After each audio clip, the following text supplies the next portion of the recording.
Καλησπέρα κυρίες και κύριοι, βρισκόμαστε στο κατάστημα ηλεκτρολογικού και βιομηχανικού υλικού Provat στην 25η Μαρτίου 5 Νέα Ευκαρπία Θεσσαλονίκη και σήμερα θα σας παρουσιάσω κάποιες λάμπες οι οποίες έχουν καταργηθεί και ψάχνετε να τις βρείτε, υπάρχουν στο κατάστημά μας διαθέσιμες. Ξεκινάμε λοιπόν.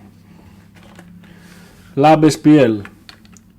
Η συγκεκριμένη είναι 9W 2 pin, η οποία είναι στο 840 χρώμα, υπάρχει σε 11W. Να σας τη δείξω. Υπάρχει διαθέσιμη και 18W με 2 pin και 26W.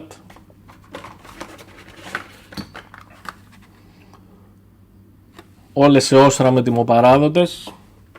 Υπάρχουν λάμπες πυρακτώσεως σε κεράκι, οι οποίες βγαίνουν σε ματ και σε διάφανες, 100, 60, 40, 25, ό,τι θέλετε υπάρχει. Υπάρχουν λάμπες RO 50 οι οποίες είναι χρωματιστές σε κόκκινο, σε μπλε, αλλά υπάρχουν και οι απλές αλογόνους 25, 40 και 60W. Λάμπες MR11 220, 20W, 35 και 50W, αυτές έχουν εξαφανιστεί αρκετό καιρό, αλλά υπάρχουν όλες οι τιμοπαράδοτες στο κατάστημά μας. Λάμπες αλογόνου 78 χιλιοστά και 118 χιλιοστά σε Osram στα 4,5 ευρώ, πολύ καλή τιμή, όλες οι τιμοπαράδοτες. Υπάρχουν λάμπες πάρα πολλές οικονομίας, για παράδειγμα αυτή είναι μια 18W σε Philips, 865 σε ψυχρό χρώμα ε27. Υπάρχουν διαθέσιμες λάμπες MR11 12V 20W σε Osram στα 3 ευρώ και αυτή πολύ καλή τιμή.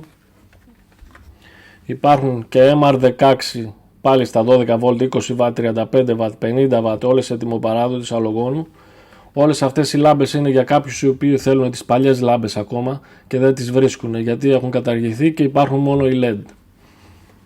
Υπάρχει και πάλι 220 MR16 σε όλα τα βάτη 20, 35 και 50. Υπάρχει σφαιρικό ε14, ε27 σε όλα τα βάτη 25, 40, 60W σε αλογόνους το 1,20. Υπάρχουν και ε27 αλογόνου στα 25W, 40, 60, 100 και 150 μέχρι και 200W απλές λάμπες αλογόνου για αρκετό φως. Όλες αυτές θα τις βρείτε στο κατάστημά μας έτοιμο παράδοτες και στο site μας www.provat.gr. Ευχαριστώ.